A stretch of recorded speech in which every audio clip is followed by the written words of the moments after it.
Abra sua Bíblia no livro de Ruth. Livro de Ruth.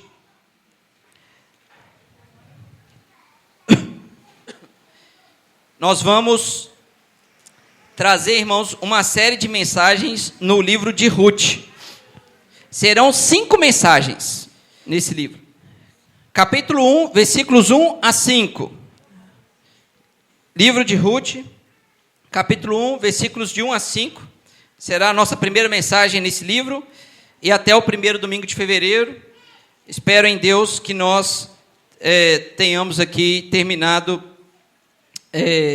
as reflexões nesse texto. Ruth, capítulo 1, versículos de 1 a 5. Assim diz a palavra de Deus. Nos dias em que julgavam os juízes, houve fome na terra. E um homem de Belém de Judá saiu a habitar na terra de Moabe, com sua mulher e seus 2 filhos. Este homem se chamava Elimeleque e sua mulher Noemi. Os filhos se chamavam Malom e Quilion, efrateus de Belém de Judá. Vieram à terra de Moabe e ficaram ali.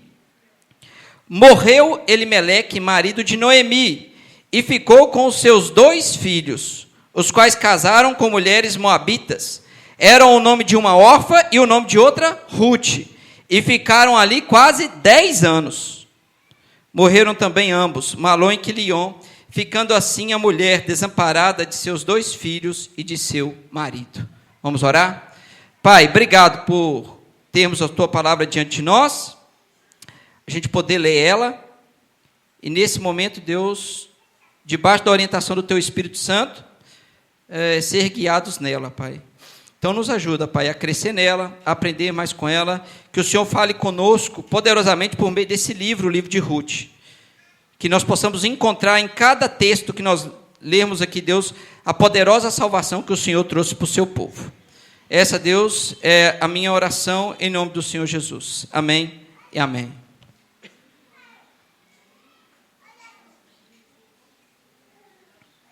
Irmãos, está diante de nós uma belíssima história. O livro de Ruth, dentro da literatura hebraica, dentro da literatura do povo da antiga aliança, o povo de Israel, é realmente um livro que tem uma beleza muito grande e desperta a nossa atenção para como Deus, no cumprimento da sua promessa, de trazer o Salvador ao mundo, ele faz isso de maneiras e por meios inesperados. Muitas vezes, de forma que surpreendente. E a história de Ruth é uma história dessa. É uma história surpreendente. Surpreendente. Que nos chama a atenção e que nos encanta num momento muito triste da história do povo de Israel. Talvez um dos momentos mais tristes. A gente sabe que teve momentos realmente terríveis no povo de Israel. Quando eles ficaram escravos no Egito por 400 anos. E depois, quando eles ficaram cativos na Babilônia e diante do Império Assírio. São 2 momentos muito terríveis na história de Israel. Mas existiram outros momentos. E a história que nós estamos vendo do livro de Ruth é um desses momentos. Porque você viu aí no versículo 1, que esse livro, ele é inaugurado, falando assim, nos dias em que jogavam os juízes. E aí eu falei para as crianças aqui, que eu falei de Sansão. As crianças ouviram falar de Sansão, não já? É a historinha mais comum nos livros das crianças. Sempre tem a historinha de Sansão. Toda criança que foi ali, cresceu na igreja, em algum momento, escutou a história de Sansão. E Sansão foi um juiz que Deus levantou. O período dos juízes era um momento muito atribulado do povo de Israel, em que Deus, diante dos desafios nacionais, os desafios que estavam surgindo ali na nação de Israel, Deus levantava juízes para, muitas vezes, trazer alívio ao povo. E Sansão foi um desses que foi levantado. E Sansão era forte, Nicole? Sansão era forte, não era? Forte. Devia ser um homem bonito, assim, sabe? Oi? Fortão. Sansão era fortão mesmo, Davi. Ele... Não era o Homem-Aranha, não. É Sansão. Sansão era mais forte. Né? Era mais forte, porque pelo poder do Espírito ele tinha sua força. Né? Assim era o Sansão. Só que Sansão era obediente, gente? As crianças já aprendem que Sansão não era obediente, né? Sansão falhou muito diante de Deus. Sansão errou muito com Deus. E não foi só o Sansão, não. Foram vários outros juízes. Foi um tempo muito terrível no povo de Israel, porque nem o povo e muitas vezes a maioria dos juízes que Deus levantou se mantinha de pé diante de Deus. Se você puder voltar a sua Bíblia, em Juízes, no capítulo 21, pouquinho aí, é só você voltar, deve estar uma página. Juízes 21, versículo 25, fala muito do porquê dessa terrível época no povo de Israel. Juízes 21, 25, diz assim: naqueles dias não havia rei em Israel, cada um fazia o que achava mais reto. Naqueles dias não havia rei em Israel, cada um fazia o que achava mais reto. Sabe o que é uma nação, um país, onde não há nenhum tipo de governo? A gente nunca deve desejar isso. Apesar de ter jovens, né? Jovens que gostam de ser revolucionários, e às vezes pedem um governo, que na verdade não é um governo, pede um negócio que chama anarquia. Eu falo da anarquia. Os revolucionários gostam de... Não, anarquia, né? Monarquia é um governo regido por reis. Anarquia, o A é de não, ou seja, não tem governo nenhum. As pessoas governam a si mesmo. A gente tem um relato na história de um povo que resolveu viver de uma certa maneira em uma anarquia, que foi o povo de Israel. Está aqui em Juízes 21, 25. Naqueles dias não havia rei em Israel, e cada um fazia o que achava mais reto. Irmãos, a pior coisa é cada um fazer o que acha mais reto. Inclusive dentro da igreja. Às vezes a gente tem essa ideia, né? Não, o importante é eu ter minha fé e eu vou viver a minha fé do jeito que eu quero, do jeito que eu penso, do jeito que eu quero para a minha vida. Não precisa de liderança, não precisa de pastor, não precisa de presbítero, não precisa de diácono, não precisa. Eu vou fazer minha vida do jeito que eu quero. E cada um vai viver a sua vida do jeito que você quer. Até dentro da igreja, de pessoas formadas, pessoas que são pessoas crentes, isso daria um belo problema. Uma grande confusão. Eu estou falando de pessoas, irmãos, verdadeiramente salvas, redimidas. Mas se cada um viver por si da maneira que quiser, até a igreja vira bagunça. É por isso que Deus, de uma maneira muito gloriosa e preciosa, colocou na sua igreja líderes. Estabeleceu para a sua igreja presbíteros. Isso não vem da cabeça nossa, isso vem da palavra de Deus, que fala de liderança. E que Deus escolheu para o seu povo pastores e mestres.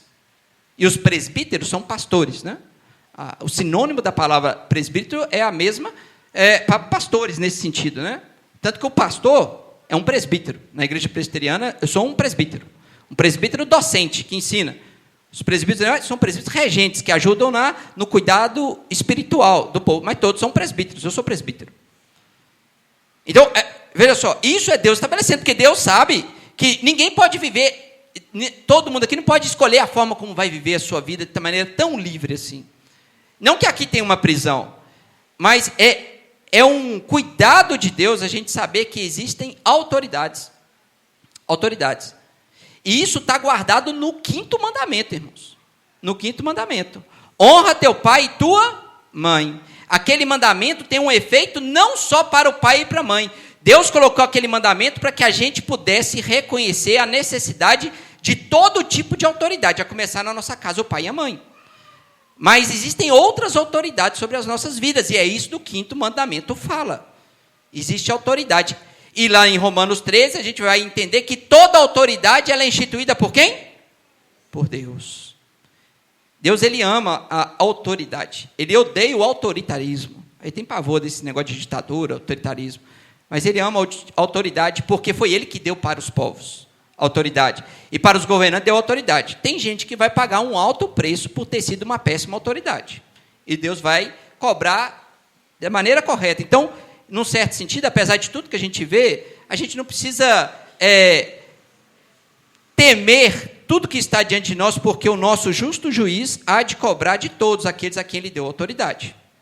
Inclusive pais e mães. Inclusive pais e mães. Mas esse povo vivia sem autoridade. Vivia cada um seguindo a sua vida. Está aqui em Juízes 21 e 25. E se você voltar lá em Juízes, no capítulo 2, Juízes, no capítulo 2, os versículos 10, nós vamos entender um pouquinho o porquê dos juízes. Porquê de Deus, nesse período, de uma maneira misericordiosa, agir com aquele povo. Juízes 2, versículo 10. Diz assim: foi também congregada a seus pais toda aquela geração, e outra geração após eles se levantou que não conhecia o Senhor, nem tampouco as obras que fizera a Israel. Só um parênteses, eu vou continuar lendo, mas veja só, uma geração se perdeu aqui. Quantas gerações foram necessárias para que as obras de Deus, o conhecimento de quem era Deus se perdesse? Uma geração. Uma geração. É por isso que a gente não pode brincar com o ensino dos nossos filhos. Basta uma geração. E o amor por Deus e a consciência de quem é Deus se perde completamente. Versículo 11. Então fizeram os filhos de Israel o que era mal perante o Senhor, pois serviram os Baalins. Deixaram o Senhor, Deus de seus pais, que o tirara da terra do Egito, e foram-se após outros deuses, dentre outros deuses de gentes que havia ao redor deles, e os adoraram e provocaram o Senhor à ira. Porquanto deixaram o Senhor e serviram a Baal e a Astarote, pelo que a ira do Senhor se acendeu contra Israel, e os deu na mão dos espoliadores, que os pilharam e os entregaram na mão dos seus inimigos ao redor, e não mais puderam resistir a eles. Por onde quer que saíam, a mão do Senhor era contra eles para seu mal, como o Senhor lhes dissera e jurara, e estavam em grande aperto. Suscitou o Senhor juízes, que os livraram da mão dos que os pilharam. Contudo, não obedeceram aos seus juízes, antes se prostituíram após outros deuses e os adoraram. Depressa se desviaram do caminho por onde andaram seus pais, na obediência dos mandamentos do Senhor, e não fizeram com eles. Quando o Senhor lhe suscitava juízes, o Senhor era como juiz e os livrava da mão dos seus inimigos, todos os dias daquele juiz, porquanto o Senhor se compadecia deles ante os seus gemidos, por causa dos que os apertavam e oprimiam. Até aqui. Então, irmãos, era a situação de Israel, um povo que se tornou mal perante o Senhor.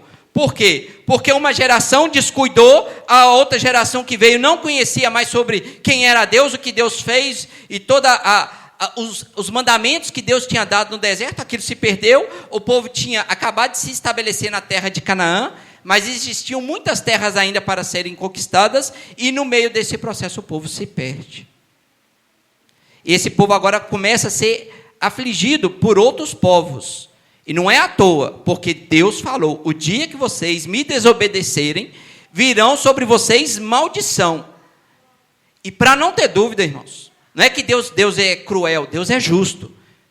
E Deus fala assim: porque eu puno o mal. Deus mesmo aqui é Ele quem pune o mal. Então, juízo sobre o povo. E nesse momento está vindo muito juízo sobre o povo de Israel. As pessoas estão invadindo. Existia brigas sempre. A gente conhece muito bem os filisteus. Sansão é um desses juízes que é levantado para que o sofrimento do povo pudesse ser amenizado frente aos filisteus, que sempre foi uma pedra no sapato do povo de Israel. Mas essa é a situação do povo de Israel.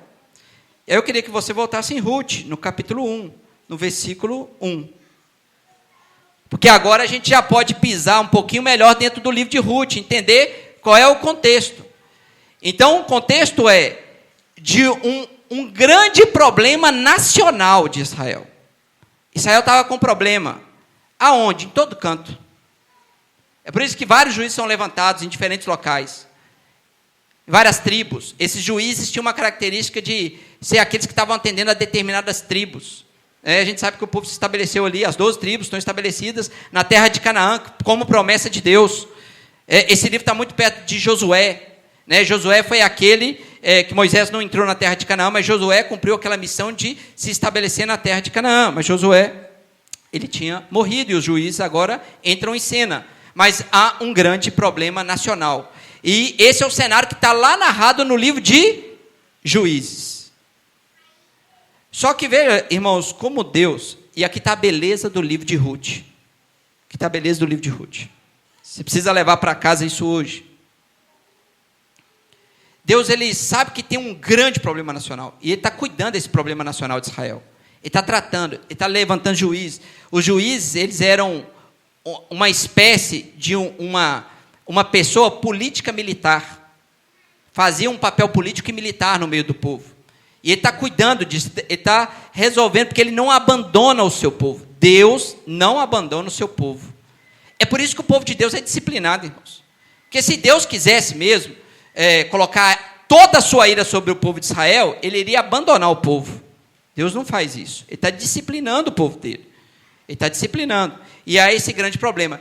E vem o livro de Ruth, irmãos. Diante de todo esse problema nacional, vai contar a história de uma família. Não é a ideia de como se tirasse o foco do todo, de todo o problema que está tendo Israel, e vamos falar agora de uma família. Não é isso. A ideia que nós devemos ler o livro de Ruth apesar de tudo que estava acontecendo, em toda a dimensão das terras de Canaã e do povo de Deus, Deus tem uma promessa a ser cumprida.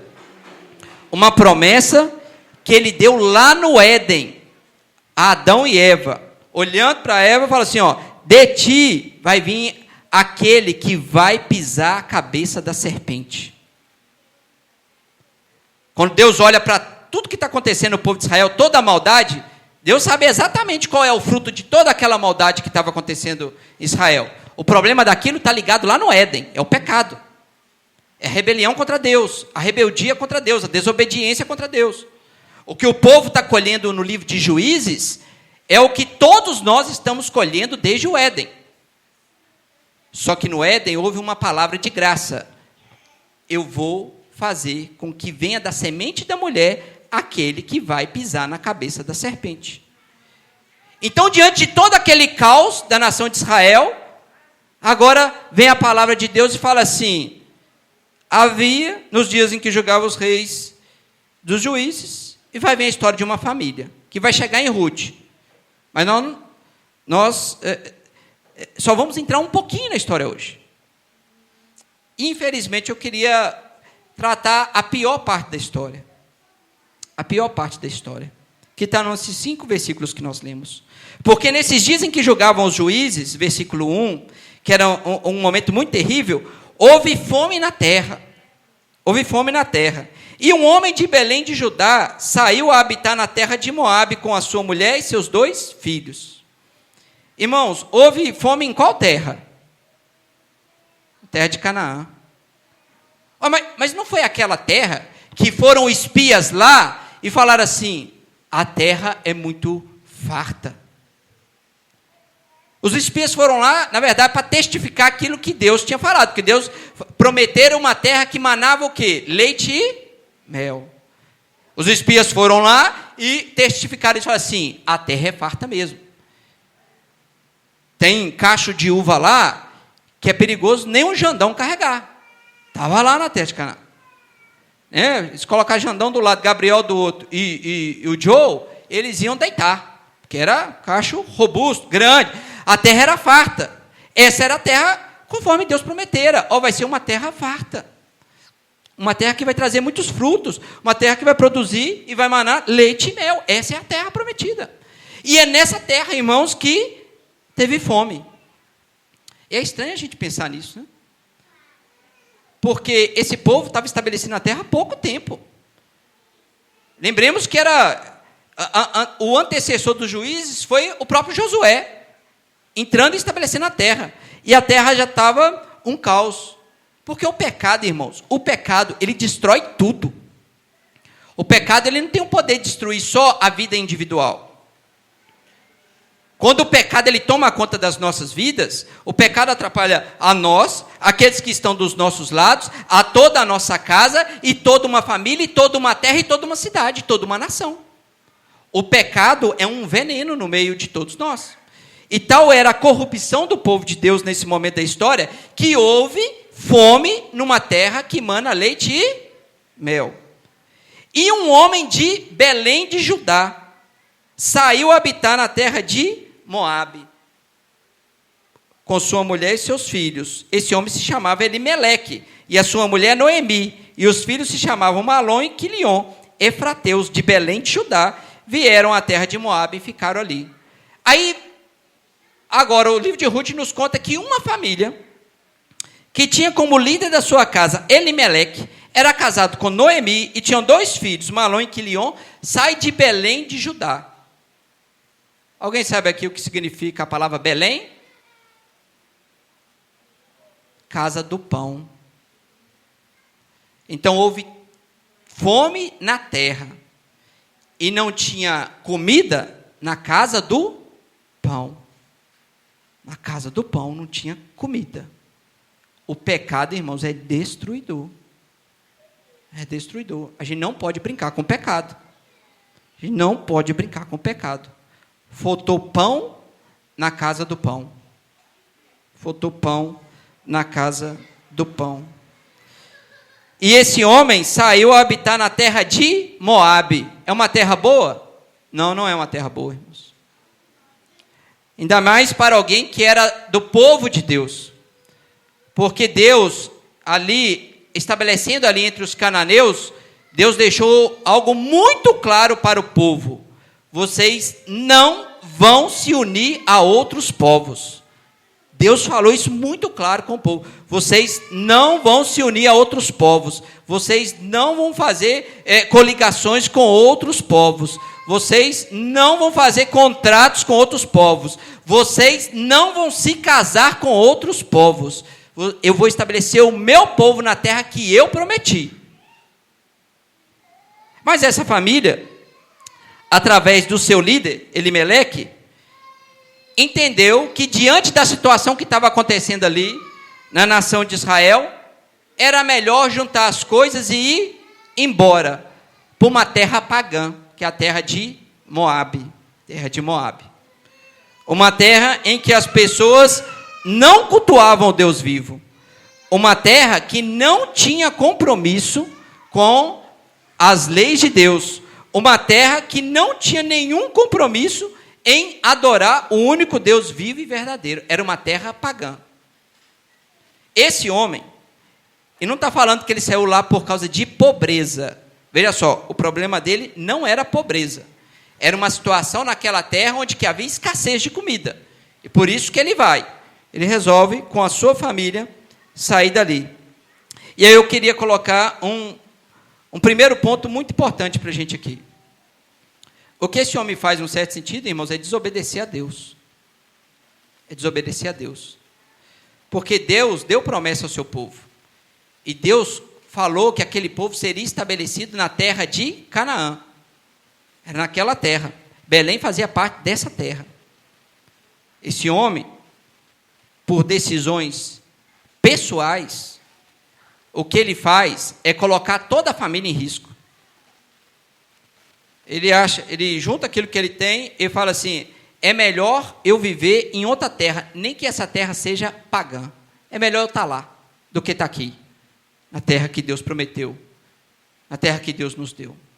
Eu prefiro estar com os ímpios do que estar aqui passando aperto com os justos. Irmãos, essa é a pior decisão que qualquer um pode fazer. É a pior decisão que cada um pode fazer. E muitas vezes nós fazemos isso. Muitas vezes nós tomamos decisões, como esse homem tomou, e não colocou como primeira coisa para a decisão o que todos nós deveríamos tomar como prioridade das nossas decisões. A decisão que eu estou tomando, o que muda em relação à minha vida com Deus? Qualquer coisa que você vai fazer, irmãos, coloque esse critério. A decisão que eu vou tomar, o que muda em relação à minha vida com Deus? Aí eu vou comprar uma casa. O que isso muda em relação à sua vida com Deus? Onde é essa casa? O que você vai fazer? Como que você vai viver? Eu vou só colocar um exemplo aqui. Tem pessoas que decidem comprar um sítio e falam assim, eu vou viver nesse sítio. E compra um sítio. E não colocou como a prioridade da sua decisão o que isso muda na minha vida com Deus. E pessoas simplesmente mudam para o sítio e nunca mais voltam na igreja. Eu conheço casos assim, irmãos. Pessoas não vão mais na igreja, acabou. Não é que vai assim, não vai mais. Não vai por anos na igreja. Não vai por anos na igreja. Decisões que não colocou como prioridade o que aquilo ia mudar na sua vida com Deus. Tem pessoas, e eu sou do interior e eu cansei de ver isso ali. Quantos pais, quantos amigos meus ali da adolescência e juventude, e que o sonho deles era vir estudar na UFMG. Irmãos, pelo menos era o sonho de 90% dos jovens itabiranos, vir estudar na UFMG. Vim estudar na UFMG. Eu não sei porquê, eu nunca tive muito brilho por esse negócio. Eu sempre achava que tinha um certo risco nesse negócio. E muitos tomavam essa decisão, e os pais, inclusive, patrocinavam essas decisões. Infelizmente, quantos eu vi se perderem no meio do caminho, porque acharam que a melhor decisão para a vida era vir estudar na UFMG. Não que tenha problema nenhum vir estudar na UFMG, que seja a bênção. Mas as pessoas simplesmente não colocaram como tomada para essa decisão, a primeira coisa, a sua vida com Deus. E muitas vezes nós fazemos isso, irmãos. A gente, quando você pleitear mudar de uma cidade, a primeira coisa que você deveria pensar ou analisar em mudar para uma cidade, e muitas vezes quando a gente faz isso, e eu já fiz isso na minha vida, tá, irmãos? Colocando aqui, falando assim, veja como eu errei. Uma vez a gente mudou palavras, eu e a Dani. A primeira coisa que eu olhei foi emprego. Eu não olhei a igreja. Eu fui lá para ver a cidade, para ver como é que era, onde tinha supermercado, onde tinha... Aí depois, você vai encontrar uma igreja? Se eu não encontrasse, eu ia estar trabalhando, mas eu não ia estar cultuando a Deus, não ia estar com o povo de Deus. Eu sei que é muito difícil a gente encontrar uma cidade no Brasil que não tem uma igreja para a gente congregar. É muito possível que a gente sempre vai encontrar uma igreja para congregar. Mas e se não tivesse? O que eu ia fazer? Que decisão é essa que eu tomei simplesmente baseada no trabalho?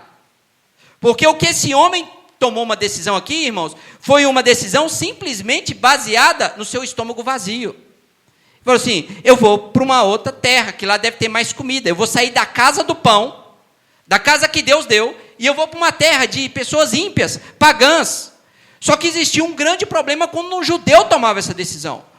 Porque diferente de nós hoje, o culto a Deus, ele tinha ele era prestado de uma maneira muito significativa em torno de onde estava o templo.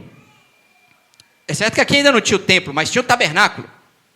Então existia uma questão geográfica para a adoração. Vocês vão lembrar lá da mulher samaritana, quando está discutindo com Jesus? E ela fala assim, mas Jesus, onde se deve adorar? Ali ela está falando de geografia mesmo.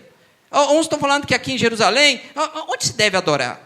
Porque para o judeu, a questão de onde se deve adorar era uma questão muito real na vida dele. Ele precisava estar junto com o povo de Deus nas festas que Deus chamava. Existia a Páscoa, que era um ajuntamento do povo de Deus, num lugar específico, num momento específico, numa hora específica. O que esse homem decidiu eu vou me abdicar da minha vida espiritual, e vou sair do contexto da minha vida espiritual, e vou viver a minha vida em outra terra, numa terra pagã. E quantas vezes a gente toma decisões que caminham para isso, irmãos? A gente toma a decisão e a gente não coloca em conta o que nós faremos com a nossa vida com Deus.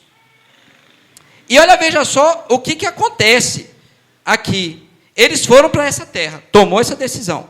E talvez, e o texto nos mostra isso, ele não foi na intenção de ficar lá.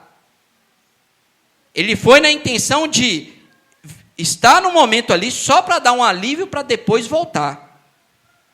Isso aqui também já me lembra muitas das decisões que nós tomamos. Adolescentes tomam, jovens tomam, adultos tomam, e até senhores e senhoras de cabecinha branca tomam. Eu só vou ali, deixo minha vida espiritual, só vou ali e volto. Elimeleque não voltou. Ele morreu lá. Ele morreu lá. E ele fez ainda um negócio colocando em risco, como eu disse, a família. Os filhos se chamavam Malom e Quilion, que também eram Efrateus. Efrateus é a ideia de Belém de Judá, é outro nome dado à cidade de Belém, Efrata. E morreu Elimeleque. Não deu tempo de voltar para a casa do pão. Não deu tempo de voltar para a casa do pão. O marido de Noemi morreu. E ficou com ela, versículo 3, os seus 2 filhos. E esse homem colocou em risco a integridade espiritual, cultica desses 2 filhos. Sabe por quê? Porque levou 2 filhos, provavelmente solteiros, jovens. Eu não sei se são bonitos ou não eram bonitos. Eu sei que eles eram jovens e homens jovens, como é o Gabriel, como é o Maicon, como são outros. Eu tenho certeza que estão ansiando por um casamento. Eu espero. Em breve. Como o Jandão já está aí. Fica esperto, Gabriel. Então, esses 2 jovens, mas fica esperto nesse sentido aqui do texto agora. Presta atenção. Presta atenção. Porque o pai de Malom e Quilion colocaram eles nesse risco, porque levaram eles para uma terra pagã. Aí os homens doidos para casar, o que eles fizeram? Já que estava todo mundo errado mesmo, vamos a gente errar também. Casou com gente que não era do povo de Deus. Quebrou a lei de Deus. Porque Deus já tinha falado, vocês não vão se casar com as mulheres dos outros povos. Vocês não vão se misturar, vocês não vão fazer isso. É lei de Deus. Deus estabeleceu isso, falou isso com o povo e bateu o martelo. Vocês não casem com pessoas de outros povos. Então, o pai desses 2 meninos, quando tomou a decisão para ir para uma terra pagã, simplesmente naquele momento, eu sei que parece estranho eu falar isso, mas só levando em conta um período de fome, e talvez não crendo e não colocando a sua fé em Deus, nesse momento, colocou tudo em risco, e esses 2 filhos se casam com 2 mulheres moabitas. O povo de Moabe era um povo que deu muito trabalho para o povo de Israel. O povo de Moabe é um povo que sempre adorou outros deuses. O povo de Moabe não era um povo que tinha qualquer tipo de aproximação com o povo de Deus. Era o povo de Moabe. A história do surgimento desse povo vem de uma triste história que está lá em Gênesis, quando as filhas de Ló resolvem engravidar seu próprio pai. E ali dá início ao povo moabita. Esse é o que está relatado aqui. Esses 2 casam com 2 moabitas. E aqui no versículo 4 falam, e os quais casaram com mulheres moabitas. Era o nome de uma órfã e o nome de outra Ruth. E ficaram ali quase 10 anos. O versículo 5 fala o seguinte, morreram também ambos. Olha como uma decisão, irmãos, uma decisão, ela vai tendo consequências que a gente não consegue visualizar. Morreram os filhos também. Morreram os filhos. Malom e Quilion, ficando assim a mulher desamparada de seus 2 filhos e de seu marido. Agora a gente tinha uma mulher, Ruth, uma mulher do povo de Deus, que ela se via agora sem o seu marido, sem os seus 2 filhos, e com 2 noras, que eram moabitas. Esse é o início da história de Ruth. E apesar do nome de Ruth estar aqui aparecendo, esse nome aparece nesse primeiro momento, não é trazendo uma vantagem. É querendo alertar para nós, e é aqui que nós nos concentraremos apenas nesse sermão introdutório, é que decisões, irmãos, decisões que desprezam a nossa vida espiritual com Deus, podem nos levar a lugares que pode não ter mais volta. Para 3 aqui, não tiveram mais volta. Para 3 aqui, não tiveram mais volta. Obviamente que eu não estou querendo, eu nem tenho elementos para destacar a qualificação espiritual que estes homens morreram. A gente não pode inferir nada aqui. O que a gente pode inferir é que houve sim uma desobediência de um líder daquela casa, que foi Elimeleque. Deus pode ter sido gracioso talvez até na morte desse homem, o levar para ele. O levar para perto de Deus. A gente não sabe, a gente não pode ferir isso. O que a gente pode afirmar é que esses não voltaram mais para a casa do pão, não voltaram mais para Belém, não tiveram mais volta. Então, decisões trazem grandes implicações. E o que foi desprezado nessa decisão aqui foi especialmente a vida espiritual com Deus. Obviamente que nós vamos chegar no final do livro de Ruth. E a gente vai ver como o nosso Deus é um Deus misericordioso. Como o nosso Deus, ele faz da nossa perdição caminhos de salvação. Nós vamos ver como Deus faz isso. Mas isso não deve implicar eu viver a minha vida de qualquer maneira.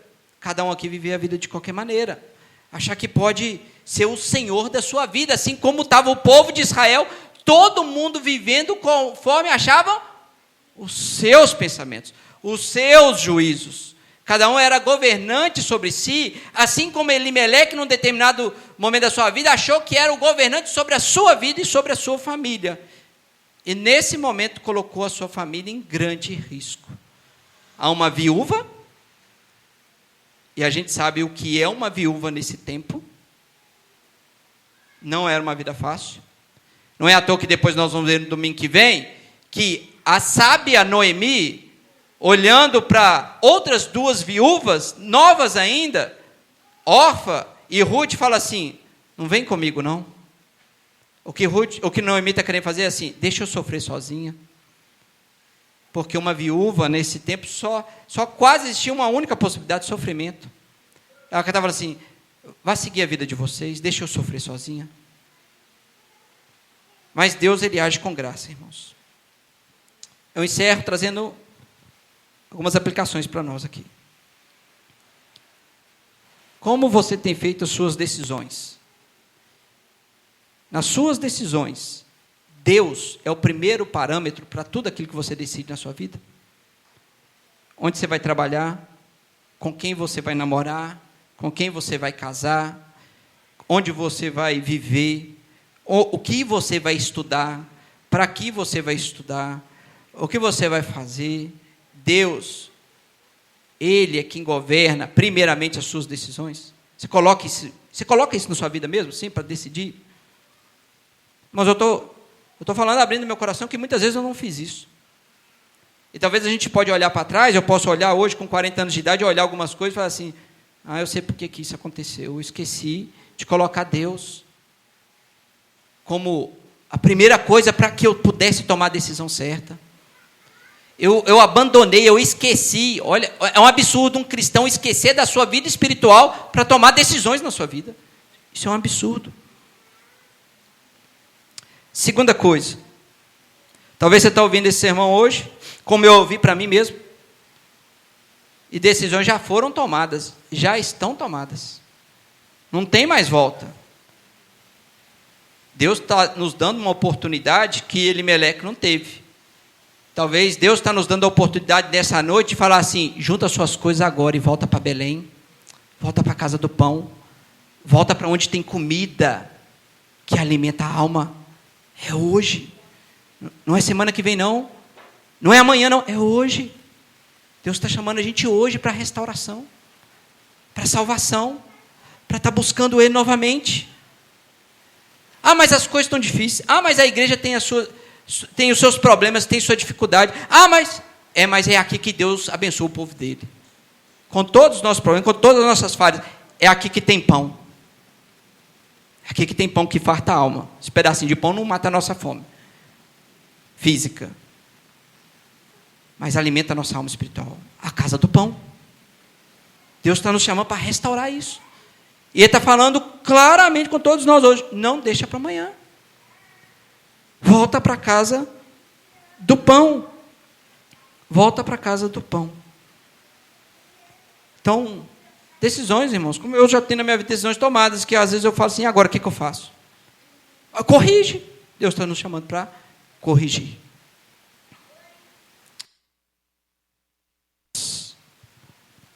Deus possa, na sua graça e na sua bondade,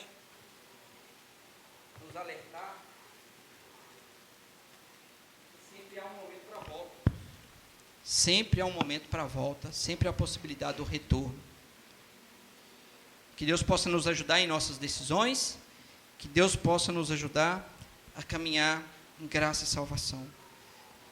A história de Ruth, irmãos, apesar de eu parar aqui e eu falar com os irmãos, nós vamos continuar na semana que vem, é uma história belíssima de salvação. A gente pode chegar e falar assim, ai, agora deu errado. Porque 3 viúvas, irmãos, nesse tempo, só existia uma possibilidade, vai dar errado. Não tem como dar certo mais, acabou mesmo. 3 viúvas, numa terra pagã, acabou o pão, acabou qualquer possibilidade. Mas para Deus não há impossíveis. Vamos orar? Deus, louvado seja o teu santo nome. Obrigado, Deus, pela tua palavra. Sua palavra, Deus, dentre várias coisas, ela é tão precisa em nos exortar, Deus. Tão precisa em nos chamar a atenção. Tão precisa, Deus, em nos mostrar que nós precisamos nos voltar ao Senhor sempre, Deus. E obrigado, Deus, por nessa noite nos mostrar que sempre há um caminho de volta. Apesar das circunstâncias, apesar, Deus, de decisões erradas que nós tomamos, de caminhos tortuosos que nós mesmos escolhemos, Deus, para as nossas vidas, o Senhor nos chama ao retorno. O Senhor nos chama para repensar as nossas decisões. O Senhor nos chama para tomar novas decisões de maneira correta, priorizando o Senhor. E é por isso, Deus, que aqui, diante do que nós lemos e ouvimos nessa noite, tem misericórdia de nós, Pai. Tem misericórdia de nós. Nos ajuda, Deus, a enfrentar os nossos egos, os nossos desejos, Deus, aquilo que nos faz muitas vezes tomar decisões erradas e muitas vezes nos afastar do Senhor. Nos ajude a ter a coragem de enfrentar as nossas decisões, Pai. E se necessário for, dar um passo para trás e voltar, nem que isso tenha prejuízo financeiro, Deus, ou outros tipos de prejuízo, que o Senhor nos dê a coragem de voltar atrás e voltar para a casa do pão, Deus. Nos ajude, Pai. Nós não queremos estar em Moab, a gente quer estar em Belém. A gente não quer estar numa casa, num local de impiedade, numa terra pagã, a gente quer estar em Efrata, terra que tem riqueza de Deus. Nos ajude, Deus, a sempre olhar para o teu povo, para a tua igreja, para esse povo que o Senhor levanta, e saber que, apesar de tudo que acontece aqui, das nossas dificuldades, tem gente aqui que leva a Deus a sério. O Senhor está alimentando esse povo, o Senhor está cuidando de nós. Então nos ajude, Deus, a voltar para ti mesmo, para o teu povo, Deus. Nos ajuda, Pai. Cuida de nós, não deixe que a gente tome decisões erradas, porque muitas vezes nós estamos tomando. Não deixe a gente ser imprudente com a nossa vida espiritual. Que as nossas decisões sejam muito bem tomadas em todos os aspectos, Deus. Que a gente possa tomar boas decisões do trabalho, boas decisões para casamento, boas decisões, Deus, de compra, de venda. Que a gente possa tomar boas decisões, mas que a nossa melhor decisão seja sempre em como eu vou adorar melhor a Deus, como eu vou servir melhor a Deus, como eu vou amar melhor a Deus. Nos ajude nisso, Pai, nós precisamos do Senhor nesse sentido. Cuida de nós. E agora, Deus, diante dessa mesa, Deus, que o Senhor está preparando para nós, que o Senhor nos chamou para estar aqui, tem pão aqui, Deus. Tem pão que alimenta a nossa alma diante de nós. Obrigado, Deus, porque o Senhor não está deixando a gente passar fome. A gente pode entrar nessa casa com o teu povo, Deus, e encontrar pão como a gente está encontrando aqui nessa noite. Obrigado, Deus. Continue a alimentar nossa alma, nos prepara para esse momento, cuida de nós, faz com que isso seja uma grande celebração. Ao participar do pão e do cálice, a gente possa ser lembrado que a gente tomou uma decisão de estar com o povo de Deus, de estar junto com esse povo em comunhão, e que nós tomamos uma decisão correta quando nós fizemos essa decisão. E a ceia nos lembra disso, com alegria no coração a gente poder participar desse grande banquete que o Senhor prepara para todos nós. E nos coloca, Deus, qualificado para essa mesa, que é só o Senhor que pode nos qualificar a participar dessa mesa. Então, Deus, que sempre tenhamos um coração grato por tudo que o Senhor tem feito por nós. Essa é a minha oração em nome do Senhor Jesus. Amém e amém. Eu convido os presbíteros a estarem aqui à frente.